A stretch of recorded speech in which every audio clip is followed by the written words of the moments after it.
aí. A igreja condena o relacionamento homossexual? A igreja sim, a Bíblia não.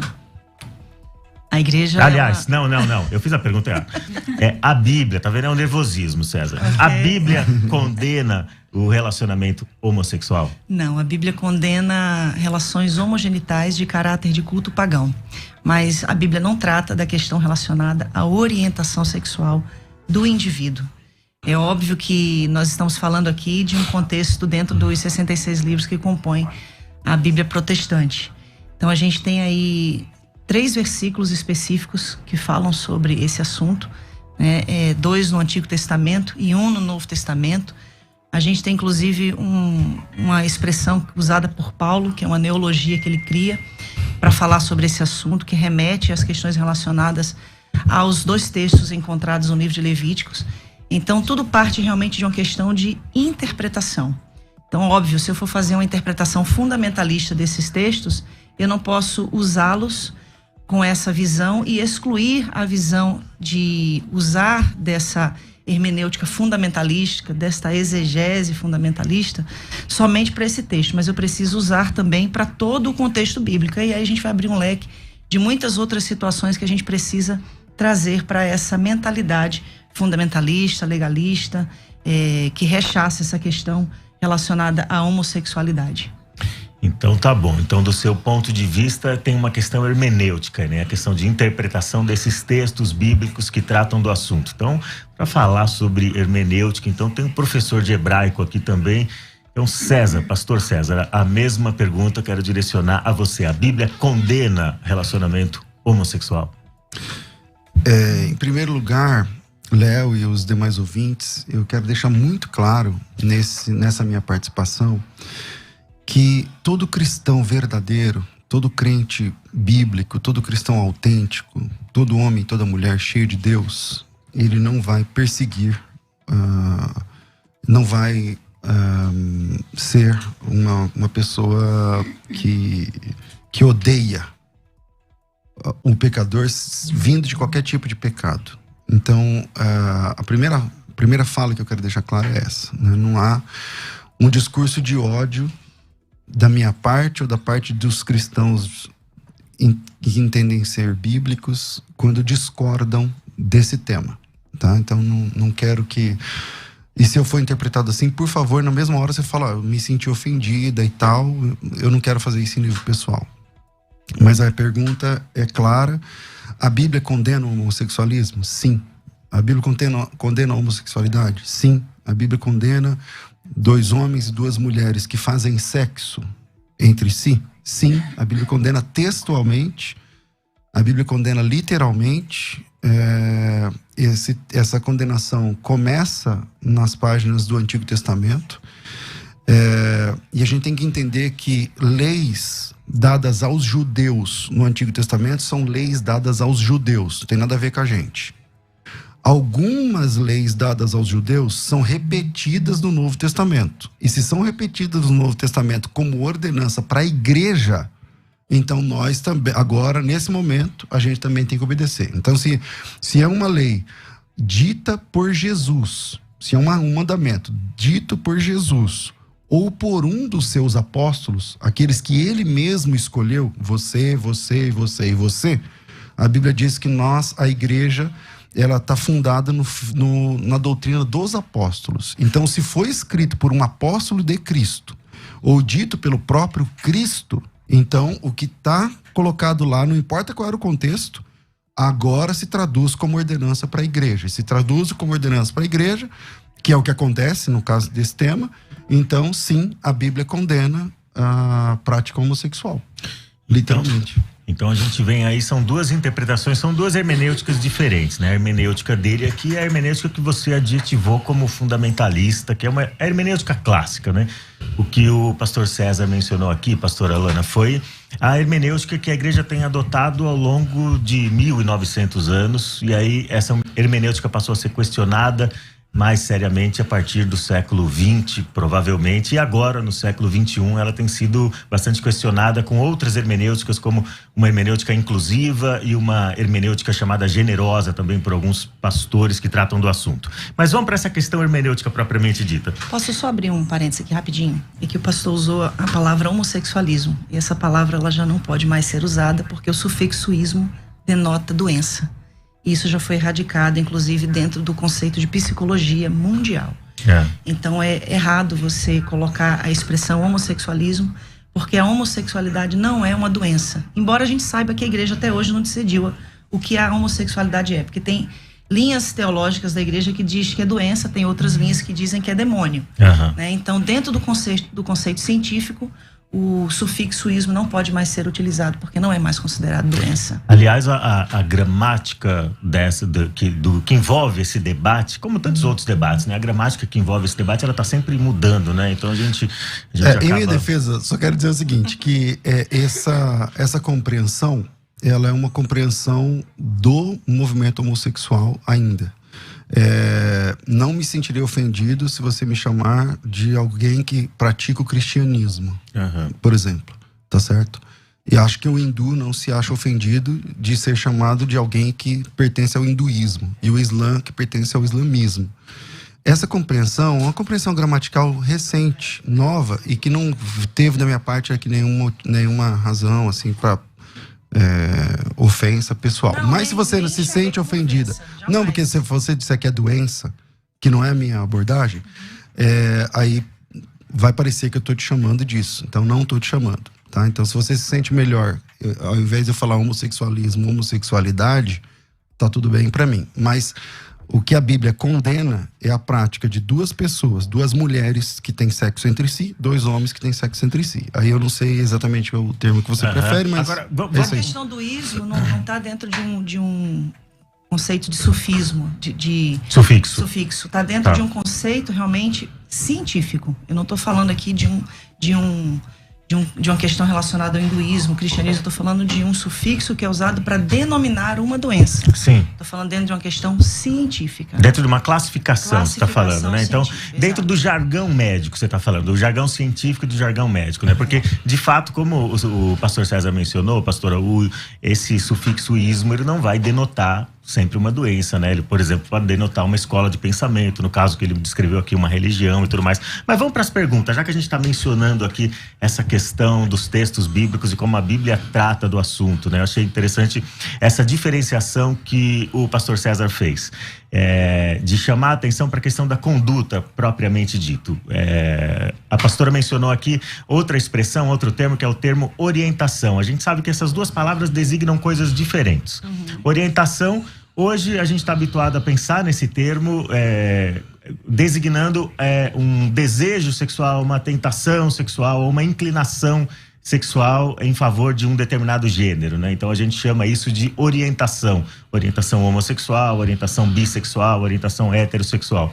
Conduta já não tem a ver meramente com o desejo, não tem a ver meramente com a inclinação, com a fantasia, com a tentação, mas tem a ver com a prática propriamente dito. Então a pergunta que fica agora para vocês dois responderem, aí eu vou pedir 2 minutos para vocês responderem, tá bom? Existem passagens clássicas no Antigo e no Novo Testamento que parecem condenar claramente a conduta homossexual. Homem se deitando com homem, mulher se deitando com mulher. A Bíblia não fala nada sobre orientação sexual no sentido que nós aprendemos agora, no sentido moderno da palavra. Então ela não vai falar sobre inclinação, ela vai falar sobre a conduta. É a conduta que é condenável. Então aparecem inúmeros textos, não são muitos textos, mas são textos suficientemente claros, pelo menos do ponto de vista da teologia e da hermenêutica cristã ao longo de quase 20 séculos. Como um cristão honesto com a Escritura, que quer se submeter à palavra de Deus, deve interpretar essas passagens, como por exemplo em Levítico, Deuteronômio, as passagens nas cartas do apóstolo Paulo. Como que um cristão pode lidar com essas passagens, ao invés de fugir? Porque o que eu percebo assim, há alguns homossexuais ou militantes da causa LGBTQIA+, que simplesmente negligenciam a Bíblia, negam a autoridade da Bíblia, a suficiência da Escritura e partem por uma interpretação pessoal. E nesse não me parece ser o seu caso. Você vai para a Bíblia e vai lidar com esses textos. Como é que um cristão honesto pode ir para a Bíblia e lidar com esses textos, pastora Lana? Primeiramente, eu quero dizer que existe uma grande dificuldade de um cristão lidar com essa questão, principalmente se for um cristão gay. Porque ele cresce ouvindo que ele não é aceito como é. Sim. Né? E muitas vezes existe até aquela homofobia cordial. Deus ama o pecador, mas aborrece o pecado. A gente te ama, mas você tem que mudar. É uma linguagem que até é cheia de cordialidade, mas por trás disso existe realmente uma rechaçação, uma exclusão. Segunda coisa que a gente precisa entender é que a Bíblia, ela vai sempre precisar ser avaliada dentro de uma questão popular. E quando eu falo de uma questão de interpretação popular da Bíblia, eu estou falando de um triângulo da hermenêutica. Eu estou falando da realidade pessoal da pessoa, da realidade da comunidade e da realidade social. Então, eu não posso usar textos, por exemplo, o texto mais antigo, mais recente do Antigo Testamento foi escrito 450 anos antes de Cristo. O mais recente do Novo Testamento, 90 anos depois de Cristo. Aí eu pego palavras que foram usadas nesses textos e insiro um vocábulo que foi criado em 1868 por Karl Marx Bennett, que foi um jornalista astro-húngaro, que era escritor, poeta e ativista dos direitos humanos. Você está falando do termo homossexual. E aí a gente usa esse termo que foi criado no século XVIII século XIX para colocar aí em textos bíblicos que foram escritos séculos, milênios antes dessa ocasião. Então a gente precisa realmente fazer uma leitura popular, uma leitura que traga a manifestação da graça, porque se eu for escolher textos aonde eu vou dizer, não, esse texto aqui do Antigo Testamento eu posso aplicar hoje, mas esse aqui eu não posso.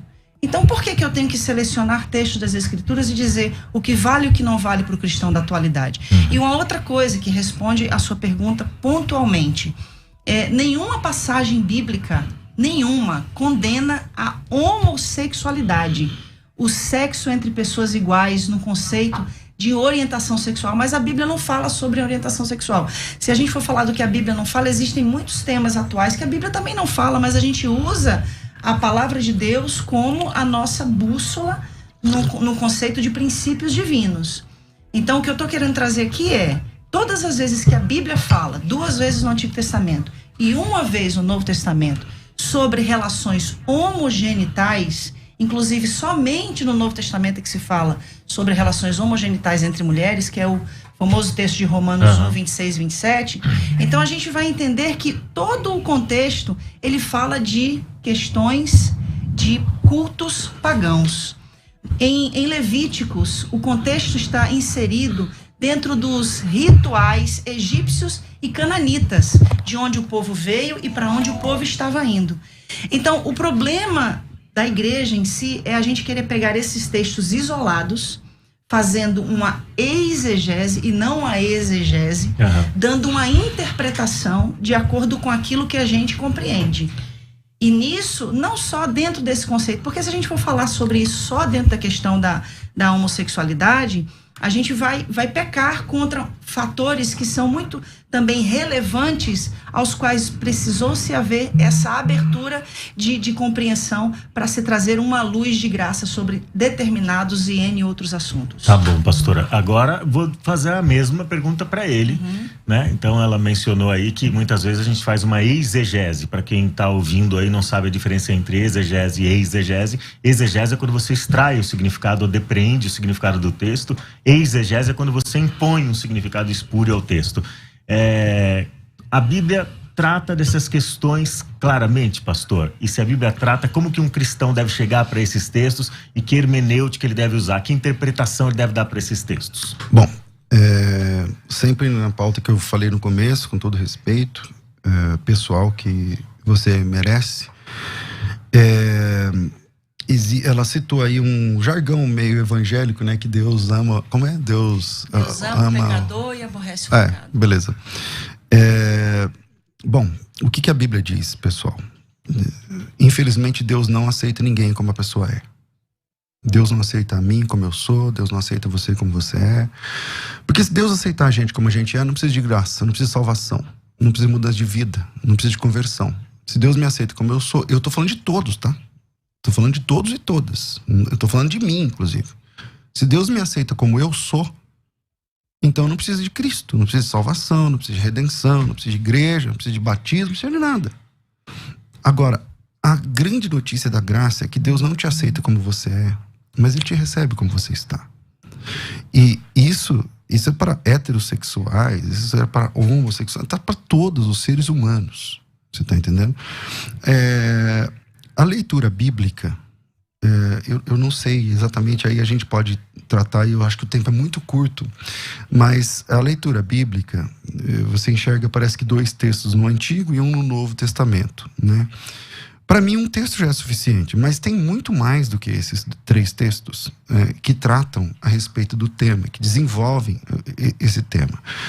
E a grande questão é que Deus, ele não aceita, porque a questão, eu não estou falando da homossexualidade, eu estou falando da prática homossexual. Uma pessoa pode ter desejo por qualquer tipo de prática sexual e ser salva. E tá tudo bem, eu creio assim na Bíblia. Tá lá em Mateus capítulo 19, acho que 10 ou 11 ou 12, que você deve conhecer bem o texto. A pessoa pode ter uma vontade de um desejo sexual e suprimir essa vontade por ela mesma, por devoção a Deus. E tá tudo bem, entende? Agora, o que Deus condena, o que a Bíblia condena textualmente, peremptoriamente, é a prática sexual entre 2 homens ou 2 mulheres. E nisso, ela mesma falou que tem alguns textos, tem 2, ela diz que tem 2 no Antigo Testamento e 1 no Novo Testamento.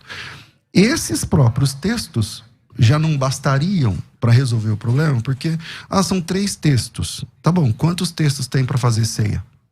Ordenando a ceia. E você faz a ceia na sua igreja. Então, o número de textos não é um argumento. Se o texto está no Antigo Testamento, então nós temos um parâmetro moral. Se ele é repetido no Novo Testamento, então nós temos uma regra para a igreja. Então, está repetido no Novo Testamento? Tá. Então, esquece o Antigo. A gente pode ir lá no Antigo, a minha área é o hebraico, eu até sou melhor lá no Antigo, não manjo muito do grego, sei ler, escrever, mas não sou, assim, sou alfabetizado apenas. Mas eu quero trabalhar com o texto do Novo Testamento, que nem é a minha especialidade. É a ordem de um apóstolo? Está na Bíblia Sagrada? Então a Bíblia diz. Eu só queria pontuar uma coisa muito importante, que ele falou que eu disse que tem 3 textos, mas eu não disse que tem 3 textos que condenam a homossexualidade. Eu disse que são 3 textos que condenam relações homogenitais relacionadas a culto pagão. O que você chama de homogenital, para eu entender?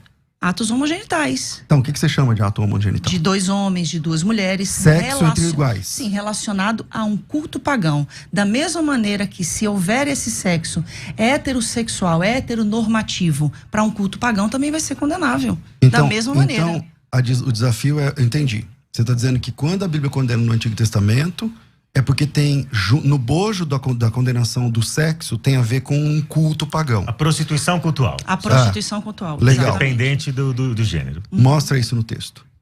Sim, em Levítico, se você ver o contexto... Não, mostra o texto. Mostro o contexto. Agora mesmo. Aonde está o paganismo ali de religião? Vamos lá. Dentro do contexto de Levítico 18, ok? Se a gente for em Levítico 18 e Levítico 20, eu não estou falando de um texto, pastor. Agora não é mais texto. Não, eu estou falando então, de um contexto. Então... Não, todo o tempo eu falei de contexto. Eu falei então que a gente não pode... Mas o que é contexto? Contexto é o que está em volta do texto. É o antes e o depois. Isso. Tem então, 2 tipos de contexto. Pelo jeito você fez teologia, é legal. É legal conversar com quem manja. Tem contexto imediato e contexto remoto. Sim. Você está falando do contexto imediato ou do remoto? Eu estou falando dos 2 contextos. Então apresenta ele no bojo do texto, em volta ali do texto. Eu tenho pode ser para ler?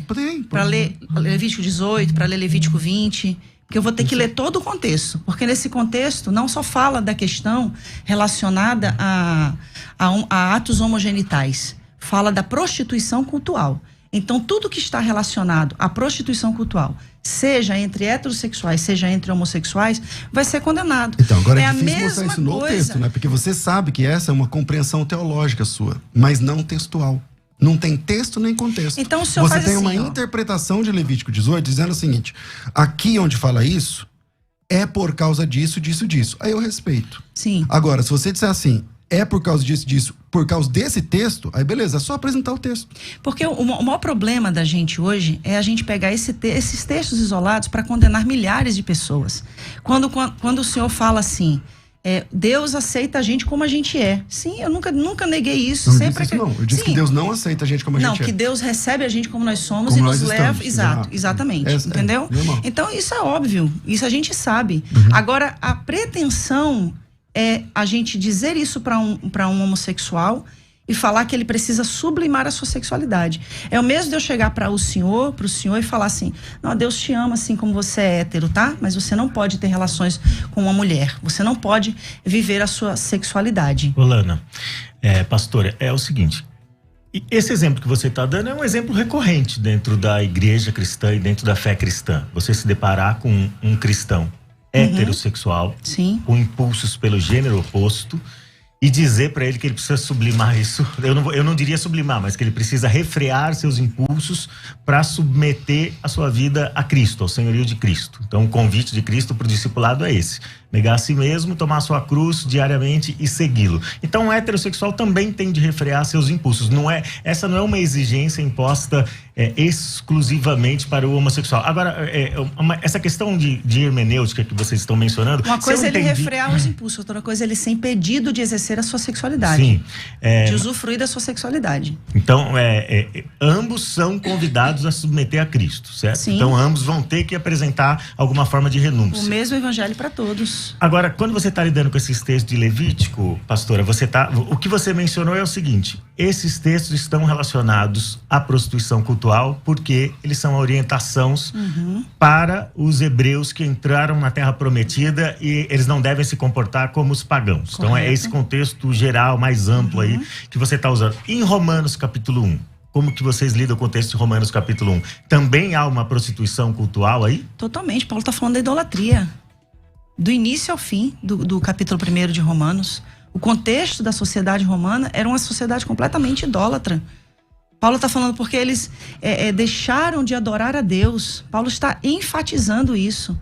Inclusive, quando eu falei no início dessa questão da palavra que Paulo cria, que é essa neologia, né, da palavra aceno coital, Paulo tira do livro de Levítico. Aceno, homem, coital, cama, homem de cama. Quando a gente fala da outra palavra que também existe no Novo Testamento, no grego, o malakoi. Quando a gente vai pegar a palavra malakoi e vai trazer a tradução da palavra malakoi, a gente tem... há uma linha que diz que é afeminado, né? Mas existe outra linha. Sim, a nova tradução na linguagem de hoje vai dizer que são homossexuais passivos e ativos, né? Ela vai impor que é mais esdrúxulo ainda o significado. Então, quando se fala do malakoi, está se falando de devassidão, está se falando de uma falta de descontrole, né, daquela pessoa que é levada pelas suas compulsões sexuais. Agora, deixa eu passar pro pastor César. Você concorda, pastor César, que Romanos 1 está tratando de prostituição cultural e meramente isso? Eu acho que tem que ficar claro o seguinte, que a posição da minha colega de debate hoje, ela é uma posição, é uma compreensão pessoal. Ok, uma compreensão pessoal, tudo bem, você compreende isso. Agora, quando eu peço o texto, não, esse é o contexto. Tá bom, me mostra o contexto. Não tem contexto, porque você sabe que não tem contexto. Claro que eu sei que tem contexto. Então me dá o contexto. Tô aqui, eu posso ler Levítico 18? Tô esperando. Então, ok, Levítico capítulo 18, relações sexuais proibidas. A minha tradução, inclusive, é da linguagem de hoje, né, que tanto é usada para condenar os homossexuais. O Senhor Deus deu as seguintes ordens para os homens de Israel: não tenha relações com uma mulher que seja sua parente. Abraão já estava no sal aí, né, porque ele casou com a irmã. Não tenha relações com a sua mãe, isso seria uma vergonha para o seu pai e também para a sua mãe. Não tenha relações com qualquer outra mulher que pertença ao seu pai. Não tenha relações com a sua irmã, seja por parte de pai ou de mãe, ou somente por parte de pai. Ele começa com a lista de questões que são proibitivas. Não tenha relações com a sua neta, direta, isso seria uma vergonha. Não tem relações com a sua tia, e por aí vai. Não tem relações com a sua nora, não tem relações com sua cunhada, não tem relações com sua filha. Ele continua, não case com a sua cunhada, não tem relações com a mulher durante a menstruação. Aí eu acho que tem muito homem que está com dificuldade aqui, viu? Não tenha relações com a mulher de outro homem, isso torna você impuro. Aí o divórcio, que é tanto defendido hoje na atualidade, ficaria difícil também de ser aceito. Nenhum pai deverá entregar o filho ou a filha para servir o deus Moloque. Aí entra na idolatria. Olha só, tá falando da idolatria. Isso seria profanar o santo nome de Deus, o Senhor. Nenhum homem deverá ter relações com outro homem, depois da idolatria. Então o contexto me leva a entender que o texto está apontando para uma questão cultual. Ele sai de relações e entra no texto anterior a prática da idolatria e dos cultos pagãos, falando especificamente de Moloque. O texto que diz a respeito de Moloque, primeiro eu estou devendo os 2 minutos lá sobre as palavras gregas que elas citou, mas eu volto, né? Vamos lá. Todo mundo que conhece o texto bíblico sabe que os mandamentos de Deus, eles não estão tabulados por tema. Não estão tabulados por tema. Então o tempo todo é assim. O tempo todo. Qualquer perícope de qualquer texto de mandamentos de Deus, eles vão sendo tabulados e o assunto vai sendo trocado. Não existe epígrafe. A epígrafe é uma criação nossa. A entrega dos meninos para Moloque é uma questão de queimar o filho no fogo e tal, tudo mais. Na sequência, ele volta a tratar de um assunto sexual. É só ler o texto. É a sua interpretação, eu também respeito. Não estou interpretando. É só ler o texto. Eu acabei de ler. Então lê o texto. Vou ler de novo. Pois não, vamos lá. O próximo texto. O texto que você Nenhum citou. pai deverá entregar o filho ou a filha para servir o deus Moloque. Isso seria profanar o santo nome de Deus, o Senhor. Nenhum homem deverá ter relações com outro homem. Pronto. Tá, mas e aí? Aí onde está o Moloque aí agora? Mas acabou de ser citado então, o Moloque. mas o texto anterior, veja como não tem credibilidade para ser o contexto que você está chamando. Vou te explicar por quê. Mesmo estando dentro do contexto, não tem credibilidade. Vou te explicar por quê. Porque o texto, o versículo anterior, fala de um pai que entrega um filho para ser queimado no fogo. E o senhor acha que o filho era só levado lá a ser entregue? Tinha todo um ritual pagão antes da criança ser morta. Mas não tem ritual sexual entre o pai e o filho. Nunca teve. Tá? Quando entrega para Moloque. Então, mas você havia pega vários rituais reis, sexuais entre os sacerdotes os que se oferecia. Não a Moloque. É só estudar o deus Moloque, que o deus Moloque, ele recebia, as crianças eram queimadas, o rito era esse. Não tinha ritual sexual. Para o Moloque, não. Outros têm. Existem deusas, por exemplo, Ishtar e tantas outras, que têm uma questão sexual. Mas não é o caso do deus Moloque. O próximo texto, então, nesse não tem nada sexual. Tem a questão de entregar o filho para ser queimado. No próximo texto, ele não fala de filho a ser queimado, não fala de Moloque e fala que um homem não pode deitar com outro homem. É só ler o texto. Mas agora, ele está dentro de um contexto de ritual pagão. Não está dentro de contexto de ritual pagão. Agora, para responder a questão dos termos, né? O pastor César vai mencionar essa questão dos 2 termos gregos aqui, vai explicar. E aí já quero pedir para os ouvintes, vão mandando suas perguntas, suas opiniões para a rádio pelo WhatsApp 984849988. A gente vai responder definir esses 2 termos aí biblicamente, do ponto de vista do pastor César, e aí a gente vai vir pro break em seguida, tá bom? Beleza. Vamos lá. O apóstolo Paulo não inventou essas palavras, tá? Essas palavras não eram um neologismo do ponto de vista da Bíblia no primeiro século. Essas palavras já existiam. O apóstolo Paulo usou. Para quem gosta de tradução da Bíblia, eu trabalho com tradutologia bíblica e tudo mais. Existe um termo, Lana, que chama-se... É um termo dentro da questão da tradução, quando a palavra aparece apenas uma vez na Bíblia. Então, é um caso de rapax legomeno. É uma forma técnica de falar assim, a palavra só apareceu aqui na Bíblia. Nem o arsenocoites, nem o malacós são casos de rapax, do ponto de vista técnico. Ou seja, eles aparecem mais de uma vez no texto. Essas palavras, elas não foram inventadas. Se você pegar os grandes dicionaristas, eu selecionei aqui uns 3 ou 4. Thayer, por exemplo, ele entende que a palavra arsenocoites, na página 75 do dicionário, é sodomita igual a alguém que se deita com outro homem como se fosse mulher. Eu estou falando o que diz os dicionários. O dicionário Abbott Smith, na página 61, ele fala exatamente a mesma coisa. O dicionário Bauer, que é um dos principais dicionaristas do mundo, ele fala o seguinte, que essa palavra arsenocoites, ele significa um homossexual que faz papel masculino ou um pederasta. O dicionário Grinch, ele fala que, na página 34, é um homossexual. São muitos dicionários, tá certo? Então, dizer que aquela palavra não quer dizer o que ela está dizendo, aí tem que brigar com toda a história, a cultura e os dicionários. Não falando de dicionário de agora, estou falando de dicionário de 500 anos atrás.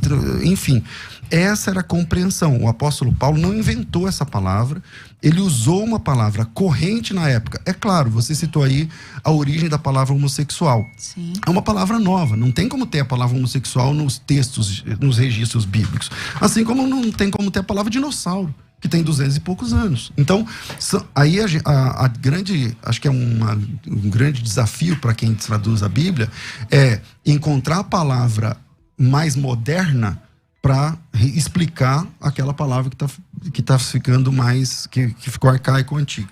Na Bíblia anotada Oxford, considera, né, que, eu acho que todo mundo aqui vai concordar, né, que é uma das Bíblias mais relevantes academicamente no mundo, né, traz notas que validam a não condenação dos homossexuais referente a essas passagens. Uma outra Bíblia também muito respeitada no mundo teológico e acadêmico é a Bíblia de Jerusalém, uma das traduções que é mais respeitada. Então, nessas Bíblias, esses termos malacó e arsenocoital não são considerados termos relevantes a práticas homossexuais. É isso aí, a gente está no debate da Rádio Musical FM. Para você que entrou agora aí no nosso dial, que entrou nas nossas redes sociais agora, no YouTube, no Facebook, está acompanhando a partir de agora. O nosso debate de hoje é sobre o tema A Bíblia condena o relacionamento homossexual? E para debater esse assunto aqui, eu sou Léo Barbosa, estou mediando hoje excepcionalmente esse debate, porque o pastor César Cavalcante está aqui, é um dos debatedores, e ele foi convidado especialmente para estar aqui nesse debate hoje para discutir do ponto de vista bíblico-teológico, e a pastora Lana Roder também está aqui para discutir esse tema com a gente. Então, a gente terminou o bloco anterior falando sobre os termos e as passagens que aparecem tanto em Levítico quanto nas cartas do apóstolo Paulo, e a gente lidou especificamente com o texto de Romanos capítulo 1, e a defesa da pastora Lana, pastor César, é de que esses textos não tratam meramente de uma relação entre dois homens ou entre duas mulheres, mas ela associa isso à questão da prostituição cultural e da idolatria. Então essa é a questão. O que a Bíblia vai dizer pra gente, obviamente, acho que todos nós concordamos aqui, é que o sexo fora do casamento é pecado. Então eu preciso entrar nessa questão. Que a gente concordou nisso aí. Isso com certeza nós concordamos. Tem militantes LGBT que não concordam com isso, que acham que o sexo é fluido e pode ir acontecer onde o instinto mandar, né? Então a gente entende que não é assim. O sexo tem que acontecer dentro do casamento para estar dentro da vontade de Deus, agradar a Deus e ser compatível com a vida de um discípulo de Jesus Cristo. É essa a questão. Então a questão que fica para mim é a definição do termo.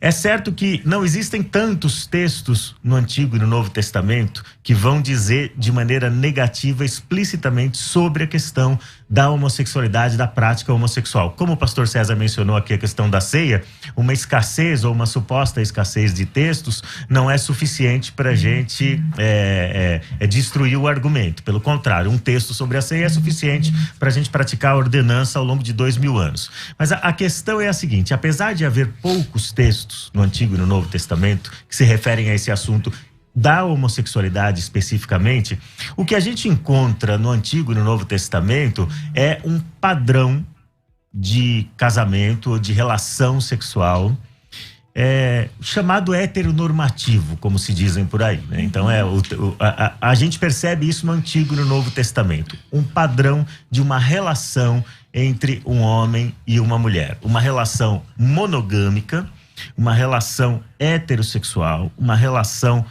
permanente ou indissolúvel. Você mencionou o divórcio agora há pouco, né? A gente teria problema com o divórcio, o recasamento. Então, uma relação indissolúvel e dentro da comunidade da fé. Não pode ser uma relação interreligiosa. Então, é mais ou menos assim que a Bíblia apresenta isso de maneira onipresente no Antigo e no Novo. Então, se a gente tivesse que definir casamento do ponto de vista bíblico, do ponto de vista cristão, o que é o casamento? Essa instituição que é exclusiva aí para quem quer desfrutar de sua sexualidade.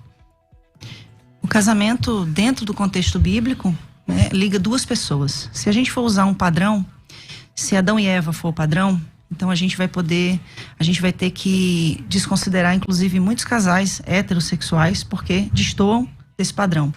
Eu não sei se Adão e Eva eram loiros, se eles eram pretos, eu não sei se eles eram albinos, eu não sei quem eles eram. Então, tudo que destoe do conceito do padrão de Adão e Eva, então seria fora do padrão que a gente considera como aprovado por Deus. Se a gente estiver falando, então, de um homem e de uma mulher, onde o homem ou a mulher são estéril, porque Deus mandou eles crescerem e multiplicarem, então eu também estou saindo de dentro de um conceito de padrão. E também não seria aceitável.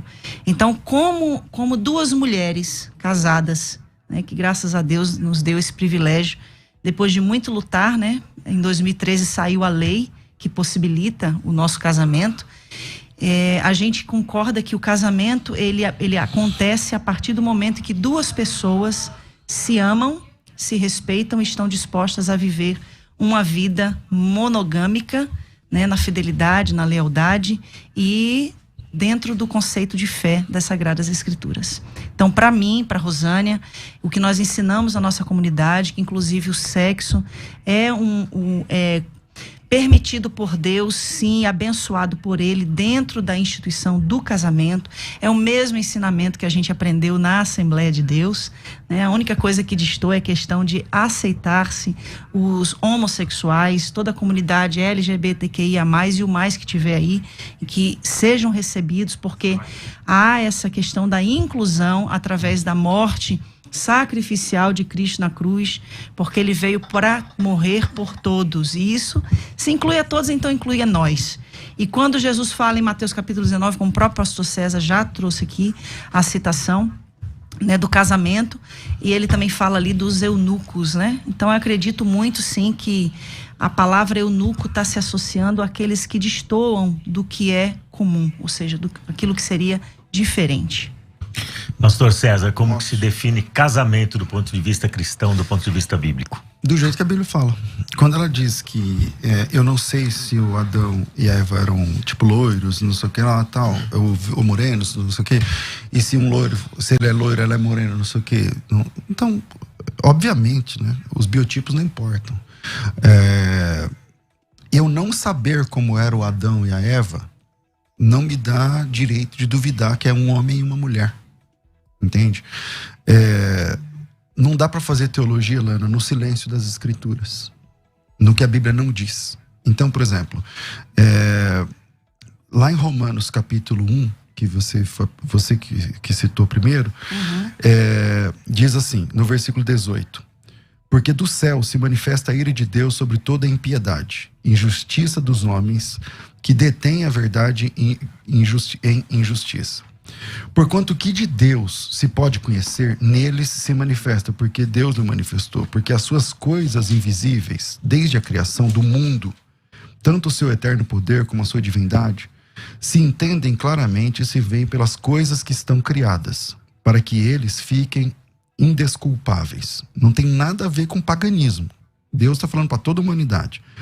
Porquanto, tendo conhecido a Deus, não o glorificaram como Deus, nem lhe deram graças. Antes, em seus discursos, se desvaneceram o seu coração e insensato se obscureceu. Dizendo-se sábios, tornaram-se loucos.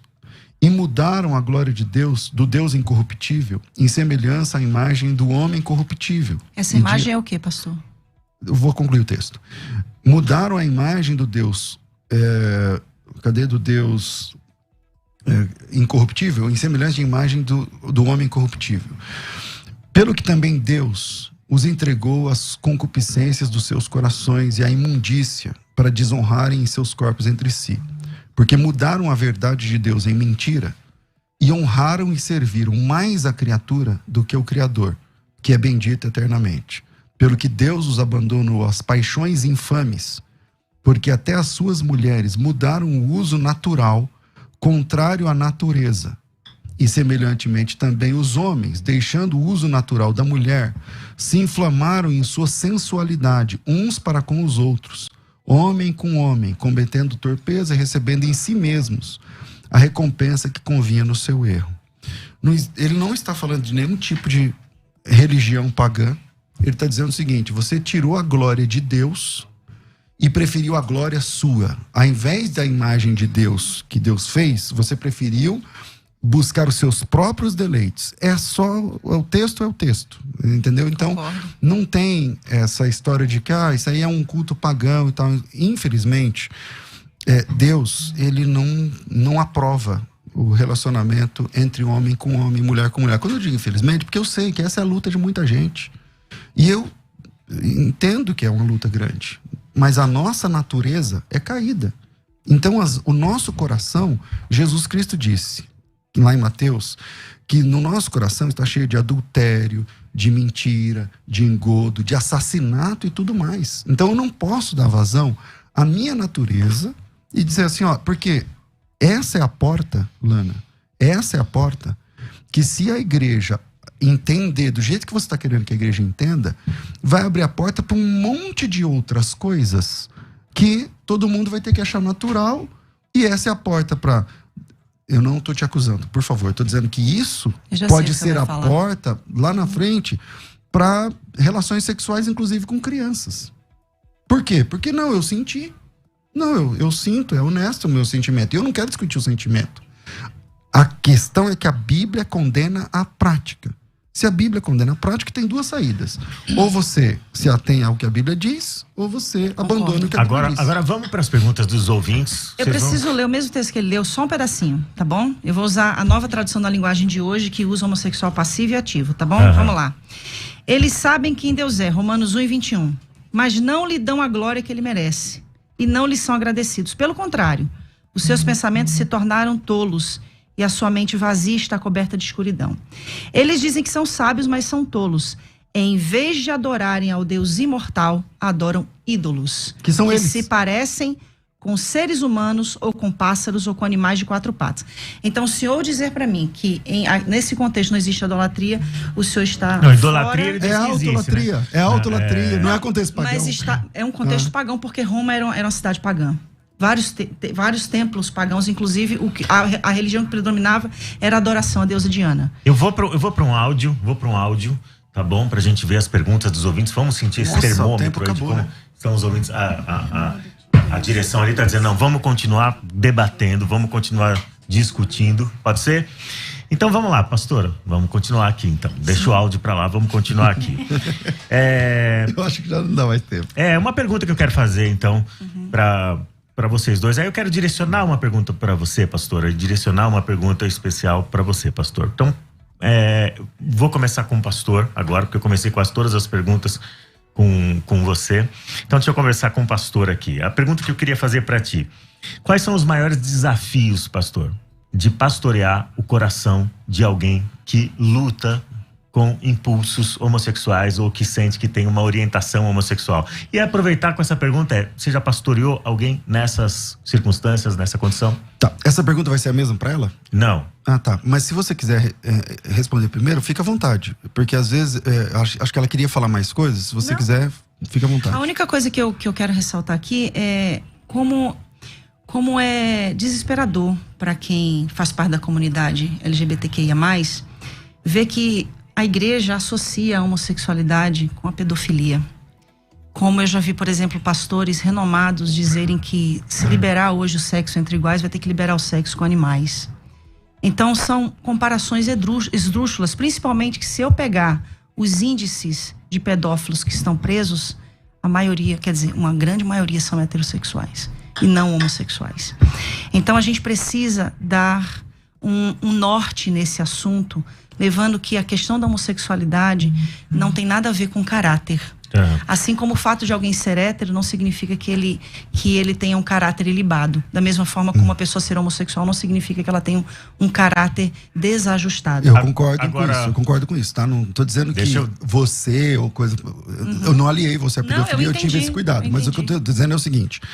Eu acho que a associação, se eu entendi, César, a associação que ele fez foi a seguinte: se você relativizar esse termo, se você relativizar o casamento, ele não relativizou o termo casamento, porque ele manteve essas premissas aqui. É uma relação monogâmica, indissolúvel dentro da comunidade da fé e heterossexual. Que era a minha vez aqui, então vamos lá. Qual que é o ponto do relacionamento sexual ou homossexual? De fato, a Bíblia chama esse relacionamento de relacionamento antinatural. A Bíblia chama esse relacionamento de... É uma abominação, porque é contra a natureza. É só olhar. Se todo mundo for homossexual, acabou o mundo. Então é antinatural. Lá na Bíblia, em Levítico 18, o texto, na sequência, ele diz o seguinte: isso, você não vai deitar com o homem como se fosse mulher, porque isso é uma abominação. E na sequência... E eu não estou usando isso, quem usou o contexto foi mais a Lana, mas na sequência ele vai falar sobre um homem se deitar com um animal. Se é para usar contexto, ele tá, ou seja, ambos são relacionamentos antinaturais, entende? Então, infelizmente, a Bíblia condena o relacionamento sexual entre dois homens ou entre duas mulheres. Então, mas há espaço na graça de Deus para receber essas pessoas. Eu acho que a igreja tem que repensar a forma como lida, como fala, tem que ser muito bem-vindo na comunidade cristã, tem que dar bem-vindo a essas pessoas, mas ela tem que buscar que em Deus, lá no começo eu disse, Deus não te aceita como você é. Se ele te aceitasse como você, não precisava de igreja, precisava de salvação. Ele me aceita como eu sou, porque tá bom, eu tô salvo. Mas não, isso é para todos os pecadores, inclusive para os homossexuais. Então ele precisa agora se enquadrar na doutrina bíblica. Agora a questão pastoral, pastor. Como que receber da melhor forma possível. Já tive experiência de pastorear. Eu sou pastor há 20 e poucos anos, então imagina. Já tive experiência de pastorear pessoas assim. Ganhei alguns, perdi outros. Como acho que todos os pastores. Acho que você é pastora. Você perdeu gente, ganhou gente. Tem a pandemia aí, tem gente que foi e não voltou mais. Tá? Funciona assim. E isso pra mim funciona pra heterossexual e pra homossexual. Eu queria falar só uma coisinha, bem rapidinho, porque eu sei que... 2 minutos para encerrar, senão você vai... 2 minutos. Vou perder a chance de fazer uma pergunta. 2 minutos. Eu sei que essa situação, essa questão é uma questão muito polêmica. Eu não duvido. Eu não duvido que a igreja esteja buscando compreender para incluir. Só que nesse processo a gente tem perdido vidas. E nós precisamos sim fazer uma releitura das Sagradas Escrituras, como essa mesma releitura foi feita acerca de outras questões. Se eu vou usar o que o pastor César falou aqui, que o que os apóstolos falaram, eles falam também com em nome de Cristo. Paulo, ele fala da escravidão. Então, se eu for levar em conta o que Paulo fala da escravidão, eu vou ter que manter a escravidão como um conceito social.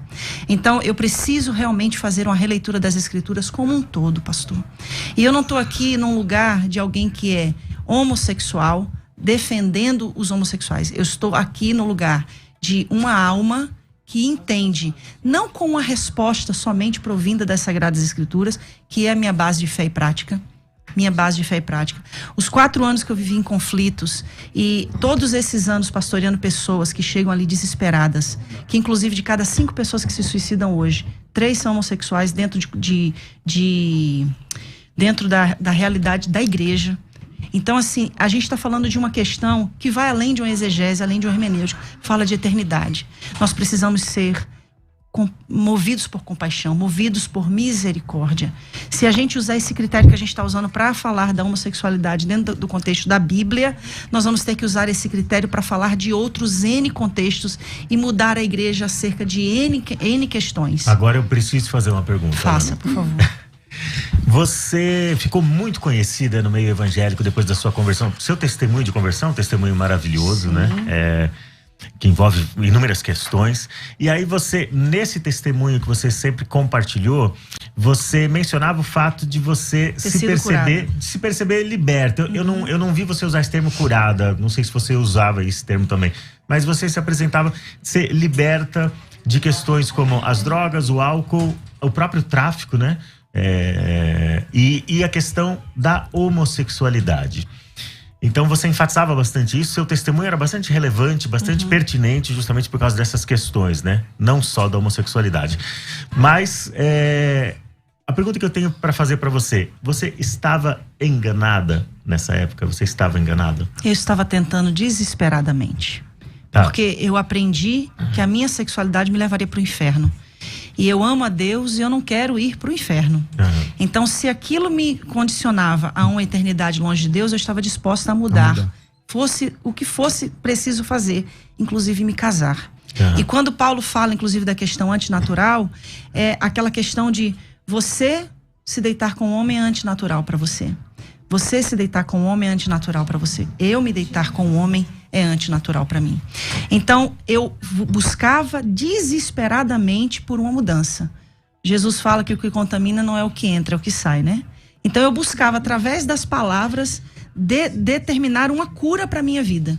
E Jesus mudou. Me tirou das drogas, me tirou do alcoolismo. Não foi do tráfico, literalmente, mas no sentido de subir e descer morro para comprar drogas. Jesus mudou a minha vida, o que podia ser mudado. Agora, gente, olha, o tempo passou voando, os ouvintes e internautas perceberam isso e a gente percebeu aqui também mais do que ninguém. Então a gente vai ter um bônus, vai ter bônus track hoje, tá bom? A gente vai encerrar o programa aqui no Dial, na rádio de vocês. A gente vai encerrar, mas a gente vai continuar mais meia hora de conversa, de debate, de bate-papo aqui para os canais virtuais, YouTube e Facebook, certo? Então, YouTube e Facebook a gente vai continuar batendo um papo. Para quem está acompanhando pela rádio e não consegue acessar agora, pode acessar depois para assistir. Eu quero agradecer aqui, me despedir no ar de vocês dois, pastor César Cavalcante, pastora Lana Holder, e aí a gente vai seguir no debate nos canais sociais, tudo bem? E o pastor César também se voluntariou para estar aí mais meia hora pra gente continuar conversando. Meia hora, mas aqui passadiça de procedência maligna. Eu tenho compromisso também. Então vamos continuar conversando. Agora a gente vai poder lidar com as perguntas dos ouvintes, certo? Agora a gente consegue lidar com as perguntas dos ouvintes, exatamente. Consegue colocar um áudio aí? Vamos lá? Bom dia para todos os debates, meu nome é Jael, sou da Vila Medeiros. Minha pergunta é a seguinte: se Deus não condena, como haveria humanidade se houvesse só homem ou houvesse só mulher, se Deus não condena? Vai que essa daí tá pergunta fácil, boa, gente. né? Essa pergunta foi Deus fácil. não condena porque Deus é um Deus de diversidades, de pluralidade. Deus criou o homem e a mulher, Deus criou dentre os homens e as mulheres seres com diversidade de orientação sexual. Deus criou o hétero, Deus criou o gay, Deus criou o bissexual. Lembrando, abrindo um parênteses aqui gigantesco para ninguém achar que a gente está promovendo a imoralidade, que o fato de alguém ser bissexual não significa que ele pode ficar com duas pessoas ao mesmo tempo. Ele vai ter que escolher uma das duas. Ele vai ter que parar de ser bi. Não, ele vai ter que escolher uma das duas pessoas para construir uma vida e uma família. Então, nesse momento ele parou de ser bi. Não para, porque ele é bissexual. Então ele consegue ter relações tanto com o homem quanto com a mulher. Então, ele vai ter que deixar de ser bi na conduta, certo? Por exemplo, você se casou com a primeira mulher com quem você se apaixonou? Então. Certamente que não. Então você escolheu alguém um dia. Então é normal, entendeu? Então, mas a partir desse momento que ele escolheu... Ele escolheu alguém, ele não é bígamo, então, ele é muito. De qualquer forma, você vai ter que renunciar, como ele mencionou aqui, você vai ter que deixar de ser bi. Pelo menos na conduta, você vai ter que deixar de ser bi, certo? Você só vai a partir poder... do momento que você casa, você tem que deixar de ser tudo. Você tem que ser só pra aquela pessoa com quem você se Não casou. vou dizer que você morreu, que é muito radical, Exato. né? Eu posso ser lésbica, mas eu sou casada. Então... Pastor, como que responde a essa pergunta dele? Eu vejo que realmente o assunto é bem complexo. Eu vejo sinceridade na fala da Lana. Infelizmente, a sinceridade não salva. Quem salva é Jesus Cristo na Bíblia. Uma pessoa sincera e enganada, Lana, está sinceramente enganada. E o texto das Escrituras é claro por demais. O problema é se não tivesse esses textos no Novo Testamento, porque no Antigo Testamento é uma norma, pode ser só para Israel, tem várias coisas que são leis no Antigo Testamento, mas que não chegaram para o Novo Testamento, entende? Mas a partir do momento que tem um apóstolo de Cristo, ordenado por Cristo, dizendo que aquilo não pode ser feito, então nós somos... Por exemplo, eu gostava, né, quando eu não era crente, de comer chouriço, por carne feita com sangue. Eu posso comer carne com sangue? Não. Por quê? Porque lá em Atos capítulo 15, diz assim, diz assim, ó, então pareceu bem ao Espírito Santo e a nós não impor mais nenhum cargo além desses. Não sei o que, carne com sangue. Aí eu falei assim, meu Deus, então, o que eu faço? Então eu não como mais chouriço. Então a gente deve considerar que se o que está escrito na lei e foi reiterado pelos apóstolos deve ser mantido? Como ordem. Como ordem. Ok, e a escravidão? Mostra uma escravidão, uma ordem de escravidão. Paulo fala sobre uma ordem. Questão da escravidão. Não mostra qual é a ordem. Vós, servos, sede obedientes aos seus senhores. Tem outros textos agora que eu obviamente não vou lembrar de cabeça, mas um desses, por exemplo. Então, em primeiro lugar, a gente tem que entender que quando a gente fala da escravidão, a gente tem na nossa cabeça a nossa experiência brasileira. E a experiência escravagista brasileira foi uma das piores e mais cruéis do mundo. Qualquer escravidão é cruel, né, pastor? Então, é que depende do que você entende como a palavra escravidão. Por exemplo, lá em Êxodo, quando fala do escravo, o escravo ele é assalariado, ele tinha que ser digno, ele tinha que receber abono, ele tinha que receber percentual não podia sofrer violência em cima do que o patrão ganhava. Então, quando a palavra em português é escravo, mas não coaduna com a palavra escravidão que a gente tem setada na nossa cabeça. Então, quando o homem tem uma dívida, ele tem uma filha, de acordo com o Êxodo também, ele pode vender a filha para pagar aonde está essa ordem no Novo Testamento? Não, volta lá de novo no que eu falei, da escravidão, querido. pastor. Então, da escravidão. Então, a fala da escravidão, de novo, se tem uma ordem de um apóstolo no Novo Testamento para a igreja, é norma para a igreja. Agora, a gente tem que entender o que é escravidão. Lá, na própria lei lá, não é escravidão que a gente tem de experiência aqui no Brasil. O senhor sabe que eu concordo 100% com o senhor? Isso é bom. E o importante aqui é que eu digo isso com propriedade de que é bom que o senhor faça essa defesa em questão da escravidão. Da mesma forma que eu faço essa defesa não em questão da estou defendendo a escravidão. Não, no sentido do que o senhor disse, exatamente. Né?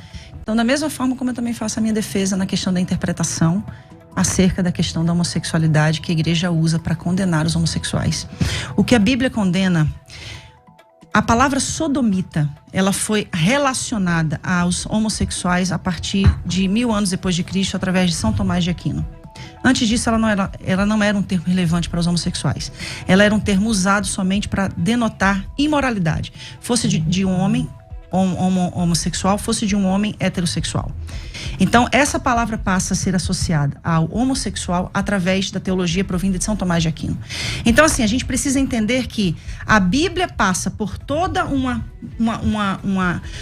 interpretação que vem dentro de um contexto religioso de milhares de anos. A gente precisa entender tudo o que vem nesse pacote, que é uma série de questões. Somente no século XIV, no século XV, a mulher é considerada um ser com alma, porque antes ela era considerada sem alma. Não pela teologia cristã, tá? Sem validade. Não pela teologia cristã.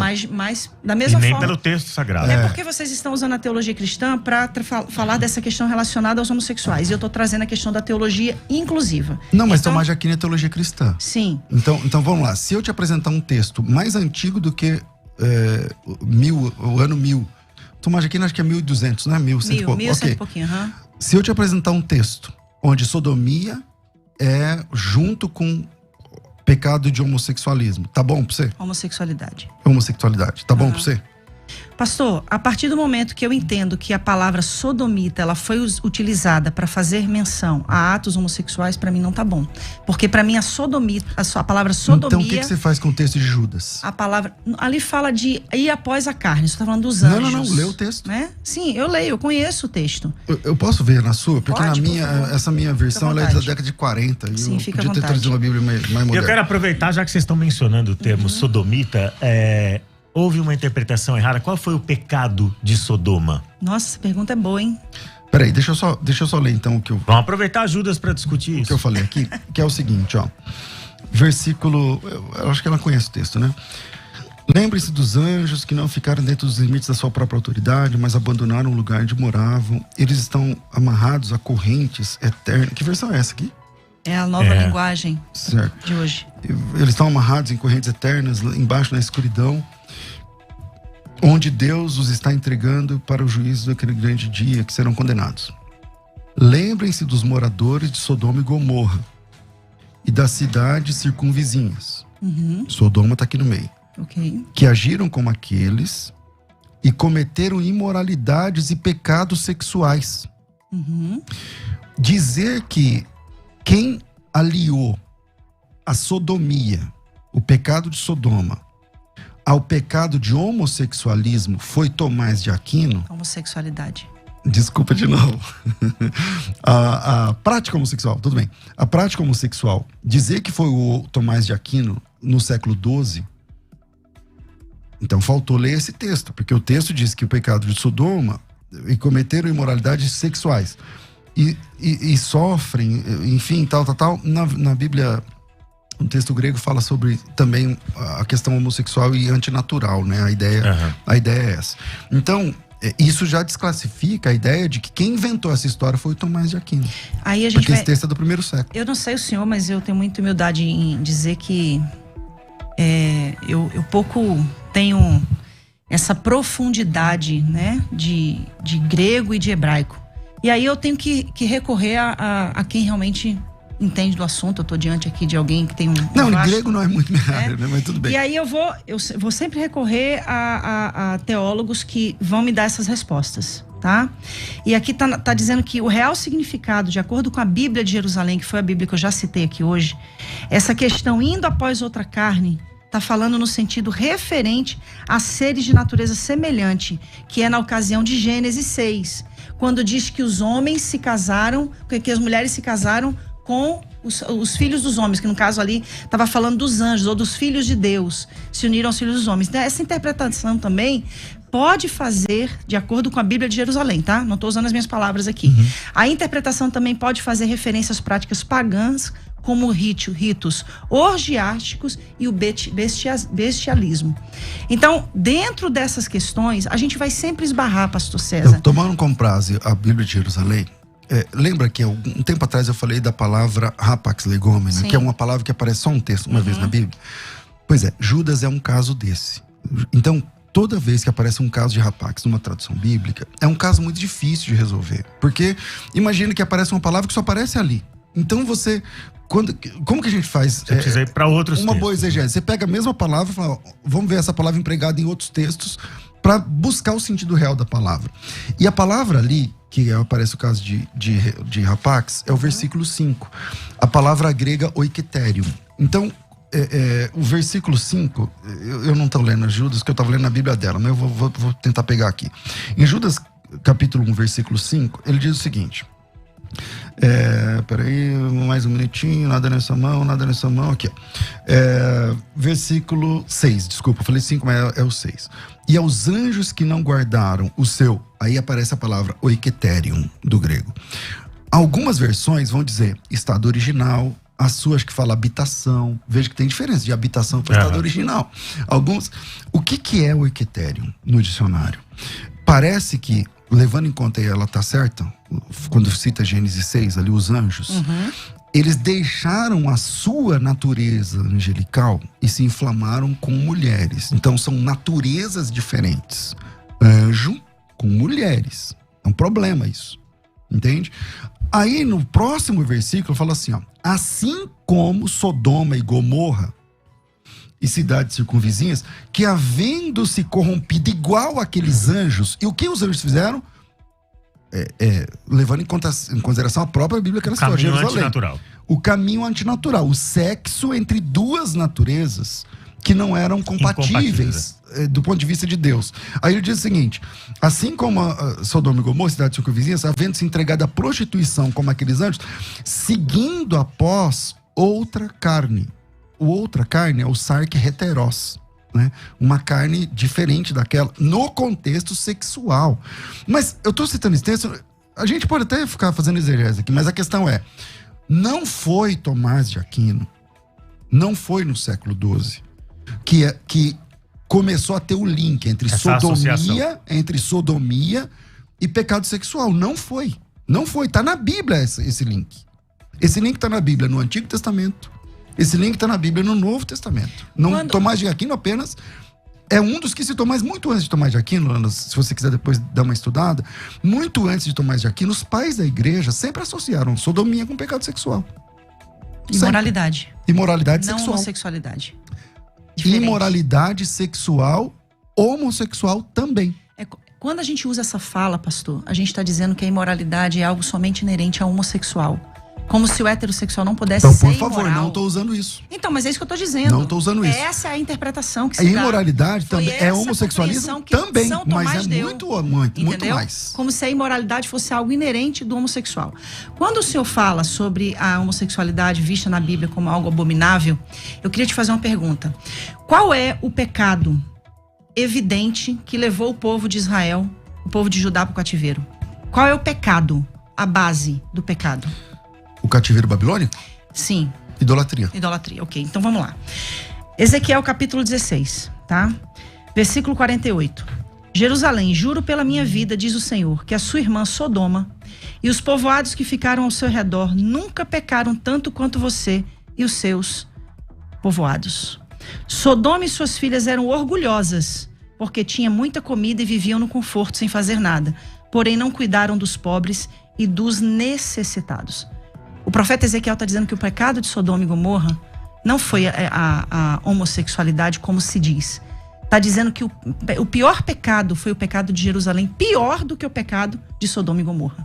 Porque o pecado de Sodoma e Gomorra, segundo o profeta Ezequiel, foi a fartura de pão, a fartura de tudo que tinham sem...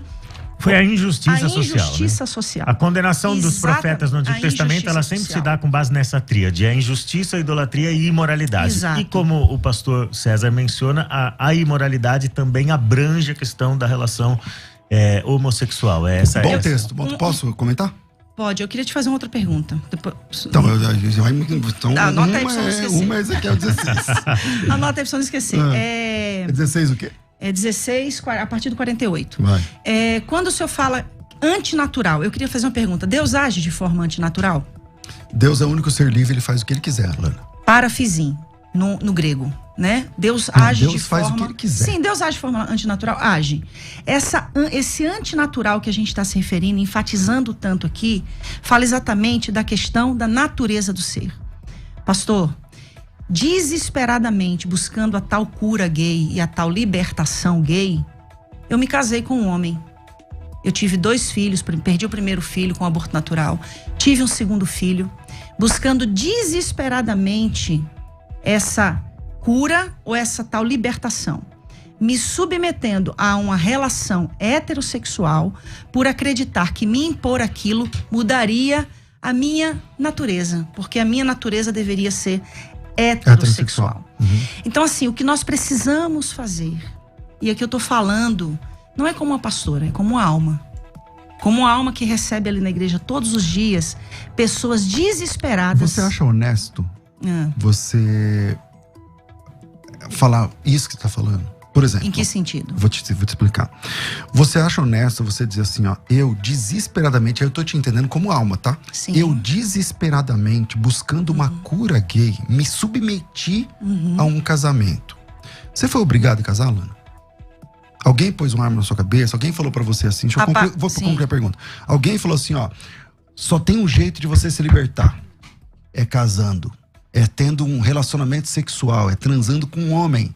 É gerando filho. Alguém te falou. Porque se alguém falou isso pra você, esse cara estragou a tua vida. Ele é herege. Quem te obrigou a fazer isso? Porque se você foi obrigado, então eu mesma. Então livre, vamos lá. vontade. Então não é honesto da sua parte. É honesto, desculpa sim, a pastor. sinceridade. Você disse assim, eu fui submetida. Não, você não foi submetida. Você quis. Às vezes você entendeu, lá no começo da sua vida cristã, você entendeu que falou, não, peraí. Então como eu passo um homem ou uma mulher na rua, eu olho pra mulher. E eu sou crente agora. Então eu não posso olhar pra mulher. Então beleza, então eu vou lá casar com um cara, porque eu acho... Então você depositou sua esperança no casamento. Eu não acho honesto você falar assim, eu fui submetida. Okay. Porque aí você é vítima. O senhor sabia que existem milhares de pessoas hoje que são submetidas a testes para cura do câncer com tratamentos que ainda não foram aprovados? Sabe o que elas estão fazendo? Agindo de forma desesperada. Eu tô fazendo uma analogia. Eu concordo com o seu desespero. Eu só acho que não é honesto você dizer que você foi submetida. Não, porque eu aí não, é um vitimismo, eu não tô entendeu? dizendo... Não, uma coisa que eu não sou é vítima, então, né? você quis casar, você sonhou com o casamento, uso do você vitimismo. lá atrás. Não, eu nunca sonhei com casamento. Eu sonhei com Deus. Eu sonhei em ser aceita por Deus. Concordo. Entendeu? Então foi isso que a igreja me ensinou. Então, quando a igreja Mas não te obrigou, né? Não, jamais. Isso, jamais, exatamente. com certeza, jamais. Pastor César, o que você acha que um cristão com orientação ou com impulso homossexual pode esperar de Deus e da igreja? Graça. Graça sobre graça o tempo todo. Porque ela esperava, e talvez pelo ambiente, nesse sentido ela se sente induzida a acreditar de maneira errada ou compreender de maneira errada, ela esperava que essa orientação, ou que esse impulso dela fosse extirpado, que ela fosse desnaturalizada nesse sentido, fosse extirpado e procurou os caminhos dela. Essa é uma expectativa realista de uma pessoa que se converte? Pode acontecer. Pode acontecer, cara. mas... Vamos lá, deixa eu responder a sua pergunta claramente. Existem pessoas que tiveram experiência, vivência homossexual. A Lana deve saber mais do que eu sobre isso, porque ela viveu isso. Você lembra, você foi uma das principais pregadoras do Brasil, cara. Você inspirou milhares de mulheres a pregar. Uhum. E eu acho que isso ninguém tira de você, foi muito legal. Agora, naquela época, eu não sei se você lembra do Joide. Você lembra do Joide? Sim. Lembra? Então, casos como o Joide faleceu, né, infelizmente. O Joide, ele foi um travesti, morou na Europa, não sei o que lá, tal. Cara, conhecia a esposa, os filhos, tal. Houve transformação. Casos como esse, ela deve conhecer mais do que eu, existem. Então, eu não posso dizer que não existe. Agora, eu reconheço que a luta na área da sexualidade deve ser terrível, entendeu? Não é fácil. E o que o homossexual que quer buscar a Deus espera, já que esses textos que a gente está citando, condena aquela prática. Mas não é só essa prática. A Bíblia condena muitas coisas da nossa natureza. Muitas coisas da nuance natural do homem. Nós somos seres caídos. Então, eu vou ter tendências e vontades e desejos que não são permitidos para a Bíblia. Que nessa nova dieta, no cristianismo, esse prato não serve para mim. Então, eu tenho que entender, buscar em Deus. E eu acho que é uma luta terrível, difícil pra caramba. A mesma coisa de outras pessoas que vêm de outros tipos de tendências. Na área sexual, em outro tipo de área. Agora, o que ele tem que esperar? Esperar em Deus, crer em Deus, servir. E não aconselho que faça o que a Lana fez. Eu acho que ela mesma não aconselha. Se você tá achando que a esperança da sua sexualidade é uma cura, esquece. Se você tá achando que a esperança da sua sexualidade é um casamento, esquece. Você vai estragar a sua vida e vai estragar a vida do cara ou da menina que você casar. Na realidade, o Joide e tantos outros, pra mim, é só um exemplo de sublimação. Você não pode mudar a natureza de uma pessoa. Mas será? Você não tá Você sublima, é transferindo? diferente. Será que você não tá projetando sobre ele uma experiência que foi sua? Sublimar é o que eu fiz, por exemplo, durante quase 8 anos. Eu me converto ao evangelho e sublimo a minha sexualidade, eu não a pratico. Então tudo aquilo que você falava era mentira? Não era mentira, era uma vontade de viver aquilo. Mas era verdade ou era mentira? Era verdade porque eu não estava praticando. Então, se era verdade lá... Mas não era verdade no sentido de eu ser então, mudada. Entenda comigo, filosoficamente. Se era verdade lá, então é mentira aqui. O que você está falando. Ou é verdade aqui, então era mentira lá. Porque se você fala uma coisa que eu não sei quantos anos faz, mas não quero aqui denotar as idades. Se há 20 anos atrás você falava X e agora você fala não é X, é Y, ou era mentira lá, ou é mentira pastor, aqui. nós vamos ter outro problema com Paulo, porque Paulo defendia a lei a ponto de matar os cristãos. E teve um momento que Paulo encontrou com Deus e Paulo diz o seguinte: quando Deus me deu uma visão, não consultei nem carne nem sangue, mas fui fiel à visão. O que isso tem a ver com o assunto? Paulo perseguia os cristãos e os matava. Mas ele não era cristão. Mas pastor, lá você era. Ele defendia a lei, é isso que eu estou dizendo. Então, beleza. Então você começou a ser cristã agora? Aí houve uma mudança radical de conduta no caso dele, né? Mudança de visão, é isso que eu estou dizendo. Cristã eu sou desde o dia 12 de dezembro de 1995, quando eu me converti. Agora, o fato de hoje eu ter uma visão sobre a minha orientação sexual diferente do que eu tinha antes... Não, tá tudo bem. Tá tudo bem, só que então você tem que assumir o risco, porque o boleto chega. Qual que é o boleto? Tá bom, o que você falava lá tá certo?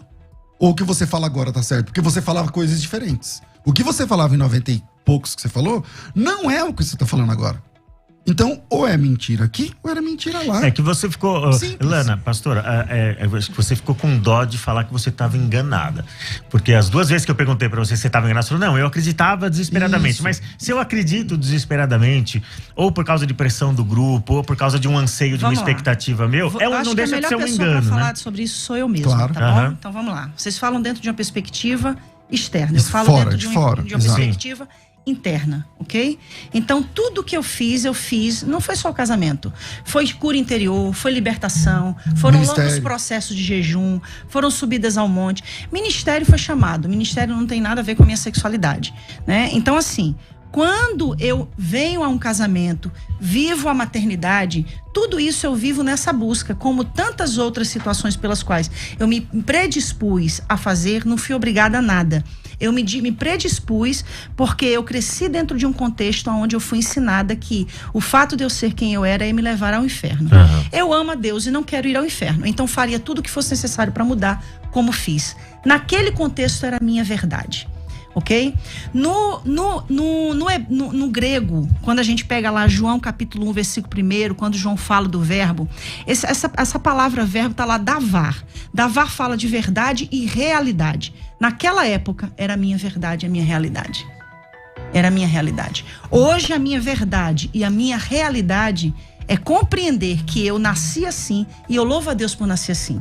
Mesmo porque eu entendo que hoje o meu chamado é uma voz para alcançar tantos outros iguais a mim que acreditam que não são amados e aceitos por Deus. Então, o que eu quero trazer aqui hoje é, a minha verdade hoje é essa. Eu mudei de ideia, mudei como Paulo mudou, mudei como Pedro mudou quando vi um lençol descendo e Deus dizendo para ele, come, mata e come. Não porque é impuro. Você não vai dizer que é impuro aquilo que eu santifiquei. Então mudei de ideia como Pedro mudou, mudei de ideia como Paulo mudou. Então com essa resposta você está anulando aquilo que estava atrás. Não, pastor, mas aquilo lá atrás foi lá atrás, como foi lá atrás com Pedro, então, como mas foi lá nós atrás não com estamos Paulo. lá atrás, nós estamos em 2021. Chegando agora, então, vamos lá. 30 minutos. Já vou terminar. Caramba, de novo já chegou. Atos 15, conselho em Jerusalém. E aí? Para ser aceito tem que ser circuncidado ou não? A igreja toma uma decisão, gente. Era uma questão de lei, mas vem uma mudança. A igreja sempre vai precisar passar por mudança. E uma coisa que vocês nem ninguém vão poder impedir. Deus está promovendo uma nova reforma. E essa reforma vai vir, quer vocês queiram. Quando eu falo vocês, eu não falo afrontando, tá? Eu falo no sentido, quer a igreja queira, que ela não queira. Porque assim como aconteceu a reforma protestante, está acontecendo uma nova reforma hoje. E essa reforma, sabe por quê? Quando Deus chamou a mim e a Rosana, ele foi enfático em falar conosco, dizendo assim, estou levantando vocês para fazer a última colheita antes do arrebatamento. Sabe o que Deus disse? Eu vou buscar a igreja e não aceito que vocês fiquem de fora. Então nós assumimos essa responsabilidade. Todos os dias estamos debaixo, sim, de opressões, de xingamentos, de maldições. E eu lamento muito por esse evangelho que, ao invés de promover o amor, promover essa graça de aceitação a todos, rechaça, exclui. Sabe qual é a nossa maior dificuldade hoje, pastor Léo? Pastor César? É evangelizar um gay no meio da rua. Primeiro a gente tem que, na hora de evangelizar ele, dizer que a gente é gay, para ele então aceitar ser evangelizado. Porque eles estão tendo repúdio pelo evangelho.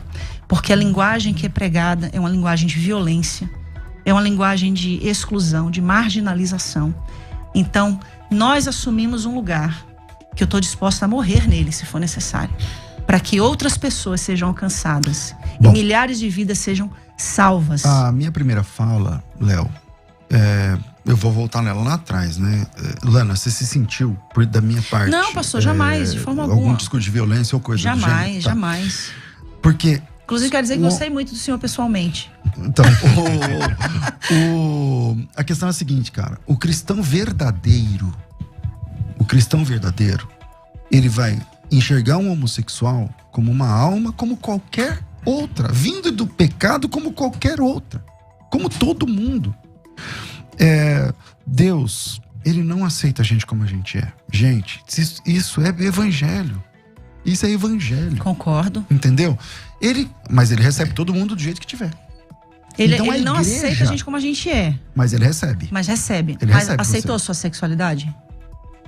Nesse caso, a minha sexualidade não estava contra a vontade de Deus. Então, pra mim, a minha luta foi ser monogâmico, A minha luta foi Ou seja, a sexualidade dele também não foi absorvida integralmente no pacote, né? Ele teve que renunciar o Jesus alguma falou assim, coisa. Lana, Jesus não é falou a sexualidade, assim, é o caráter, o ser humano como um não, todo. então, mas o que você chama de caráter, por exemplo, você acabou de defender o bissexual. Então o bissexual, e aí você viu que você ficou sem resposta? Não. Porque o bissexual... Não. Qual o momento? Então, vamos lá, vou te lembrar então. O bissexual tá aqui o João. Ele gosta de fazer sexo com homens e gosta de fazer sexo com mulheres, no plural. Aí esse cara conhece a fé. Sim. Na minha opinião, na minha visão da Bíblia, esse cara tem que abandonar essa questão. Ele vai viver sexualmente assexuado? Não. Ele vai casar com uma mulher e acabou. Aí, a vida dele é a vida monogâmica. Já que ele é um bissexual e não tem repulsa Você pelo sexo também oposto. defendeu que esse cara tem que ser monogâmico. Mas você defendeu assim. Então, vou te chegar lá. Você defendeu que o João também tem que ser monogâmico. Só que você diz assim, no seu caso, ele tem que escolher um homem ou uma mulher e ficar com ele até o fim da vida. Sim. Aí eu disse, nesse momento ele parou de ser bissexual. Aí Não você parou, disse, não, ele fez uma escolha. Não, então ele parou. Não, ainda dei um exemplo. Vocês, antes de se casarem com a esposa de vocês se apaixonaram por outras mulheres, mas vocês fizeram uma escolha. Nesse momento, e a vocês escolha foi ficar só com essa. Então acabou. A escolha de João foi ficar só com esse ou com essa. Então acabou. Ele parou de ser bissexual aí. Mas fez uma escolha, pastor. Exato, mas acabou. Aí tá dentro de uma questão de caráter. Entendeu? Literalmente, porque, por exemplo, o fato de eu ser homossexual não significa que eu não tenha desejo por outras pessoas, por outras mulheres. Mas eu fiz uma escolha. E a minha escolha é a minha esposa. Quase 20 anos de história. Ou seja, tem renúncia aí então, também. Tem né? renúncia também. Agora, gente, mesma coisa. eu acho que ela apresentou bastante bem a perspectiva tanto da comunidade LGBT cristã, QIA+. Eu nunca consigo me atualizar o suficiente em relação a isso. Quando você tá acostumando com uma, mas cabe, pastor César, aí eu vou perguntar para você, a gente tem que encerrar, né? Então eu vou perguntar para você, cabe em algum momento, que eu quero ver essa perspectiva da igreja que ela chamou de clássica, de fundamentalista e tudo mais, né? Na perspectiva dessa igreja, pastor, cabe um meia-culpa no modo como muitos gays foram tratados ou foram empurrados para um casamento ou para um processo de exorcismo, alguma coisa assim. Cabe alguma meia-culpa da igreja? Uma recondução desse processo? No caso da Lana, e é um caso bem legal, porque ela é uma pessoa conhecida no Brasil inteiro e fora. Ela mesma disse que ela não foi obrigada a casar. Sim, mas a gente sabe que há muitos contextos que são empurrados, então, ou não? Eu não sei, aí eu tenho que ser onipresente. Aí eu tenho que saber tudo. Então, os casos que eu acompanhei, que eu vi, igual a ela, eu já vi outros casos. De homem que casou com mulher, por exemplo, que é mais frequente, tá, Lana? Eu acho que você também vê isso. De homem que casou com mulher, transou com mulher, teve filho, e não sei o que lá, e voltou a ser gay. Tem muito Ele caso nunca assim. deixou de ser, pastor. Então, tem muito caso assim. Ele só tentou. Então, tem muito caso desse jeito. Quando ela diz que Deus não liberta, a pessoa não muda a sua sexualidade, você está limitando Deus. Porque eu creio que isso pode acontecer por um milagre de Deus. Por um milagre de Deus. Sozinho é verdade, sozinho você não dá conta mesmo. Pastor, eu creio que Deus pode transformar o senhor numa mulher. Então, Deus deixa eu pode fazer qualquer coisa. Deixa eu só concluir. Então, ele pode fazer qualquer coisa, inclusive mudar a sua sexualidade. Sim, e mudar a do senhor também da mesma forma. Pode, ele pode. Ele pode qualquer coisa. Então, se ele pode, é nesse quesito que no caso, no assunto aqui, o homossexual deve se apegar. É nesse quesito que ele deve se apegar. Não adianta você casar se você não tá... Se você não sente desejo heterossexual, você vai estragar a sua vida e a vida do cara ou da mulher que você casar. Então, eu acredito... Como cabe uma meia-culpa? Bom, eu nunca destratei um homossexual na minha vida. Eu nunca destratei um homossexual na minha vida. Eu imagino, Lana, que você deve sofrer muito nos lugares onde vocês vão. E eu acho que nas redes sociais, por exemplo, deve doer muito seu coração, porque eu sei que tem crente que não tem misericórdia, que não tem graça, que não tem leveza para tratar das coisas. E eu sei que, acho que, como sempre, quando você recebe um convite, no off você tá dizendo, a gente é muito criteriosa para receber um convite, para atender um convite. E eu sei que quando vocês chegaram, talvez você, o que vai vir por aí? E eu desde o começo que a gente começou a conversar, mas eu sou assim. Eu tô tentando ser leve contigo. Não concordo, eu não concordo. Mas isso não me dá o direito de ser grosso com você. Exatamente. Mas isso não me dá o direito de ser ofensivo, grosso ou violento contigo. Por quê? Porque eu sou um servo de Jesus, cara. Então, pastor, cabe uma meia-culpa pela igreja? Não, porque a igreja de Jesus, ela não é isso. Agora, tem crente sem noção, como tem macumbeiro sem noção, como tem gay sem noção, como tem um monte de gente sem noção. Agora, eu não posso fazer minha culpa pelos crentes sem noção. Então, o verdadeiro servo de Deus, mesmo não concordando com os pressupostos que ela ensina, ele respeita, ele ama, ele conversa, ele dialoga e tá tudo bem. No fim, ou eu estou certo ou a Lana está certa. A gente tá discordando num ponto essencial. Um dia a gente vai estar diante de Deus. Ou a compreensão que eu tenho está correta, e aí a Lana vai se dar mal, ou a compreensão da Lana está correta e eu vou me dar mal. Um dia a gente vai estar diante de Deus. Agora, enquanto esse dia não vem, respeito, cara. Enquanto esse dia não vem, vamos nos despedir dos internautas. Você tem um compromisso, pastor. É você que diz se você pode falar alguma coisa, que o compromisso é o seu, mais urgente. Pega a palavra, né? pega a palavra. Mas aproveita e fala, e também se despede do internauta. Sim. Pode falar do seu livro, pode dar suas redes sociais, tá bom? Pastor, eu quero dizer que, com muito respeito, eu recebo o que o senhor falou, tá? Eu respeito a opinião de todos os internautas. Eu respeito a opinião dos cristãos que divergem da nossa opinião. Eu já pensei assim um dia e me permitir mudar quanto à minha forma de pensar. A minha maior preocupação hoje, pastor, o senhor terminou falando, um dia a gente vai estar diante de Deus. E aí existem duas possibilidades. Da Lana tá certa, de eu tá errado, mas a gente vai estar lá. 50-50. 50-50. Só que existe uma outra questão por trás disso, pastor César. É que se vocês estiverem errado, milhares de pessoas foram lançadas ao inferno por causa desse erro. E, falando a respeito da sua causa, se eu estiver errado, então milhares de pessoas também vão estar indo ao inferno por causa de mim. Só que para tomar uma decisão como essa que eu tomei, de, junto com a Rosânia, começar uma igreja com essa proposta de inclusão, a gente teve muita certeza e muita convicção. E uma convicção que vai além de uma letra, mas de uma experiência com o Espírito. E eu quero dizer que eu acredito sim que Deus está promovendo uma reforma nesses últimos dias, nesses últimos anos. A gente tem hoje a Igreja Batista do Pinheiro lá em Lagoas, que foi também excluída da Convenção Batista por causa dessa releitura das Escrituras. A gente tem uma igreja aqui em São Paulo, Ibabe, que está também sendo excluída por causa dessa questão da releitura das Escrituras. E não é só sobre a questão da homossexualidade. São muitas outras releituras. A mulher tem o seu lugar de significância, os pretos têm o seu lugar de significância. É uma reforma social que está acontecendo. E eu quero dizer que hoje, o meu coração da minha esposa, Rosânia, bate por almas. E o nosso desejo, pastor, é ganhar almas, alcançar vidas. É fazer com que essas milhares de pessoas que estão nos ouvindo agora, que elas saibam que Deus ama elas como elas são, porque elas foram criadas por Ele assim. Salmo 139. Quando me entristeceste no ventre da minha mãe. Eu queria muito, pastor, ser hétero, para poder continuar pregando em todos os púlpitos onde um dia Deus me levou. Mas Ele quis que eu fosse assim, com um propósito excelente, que é de alcançar vidas. Porque o que vocês fazem, milhares fazem. O que nós fazemos, poucos têm coragem, mesmo sendo gays. E a gente está aqui para dizer que existe um lugar no céu para essas pessoas. Eu quero agradecer a oportunidade e quero falar do livro que a gente está lançando. O lançamento foi ontem, Casamento em Construção. Não existe em nenhum lugar do mundo um livro com um teor desse, porque fala da família homoafetiva. Nós temos milhares de livros para casamentos heterossexuais, para famílias heterossexuais. E eu quero fazer aqui, uma alusão a esse livro com a seguinte palavra: a todas as famílias da terra, acerca das quais Deus declarou que seriam benditas. A minha família é bendita. Especialmente aquelas que ao longo da história foram invisibilizadas, silenciadas e esquecidas, mas que hoje, pela fé e pela lei, têm a sua existência garantida.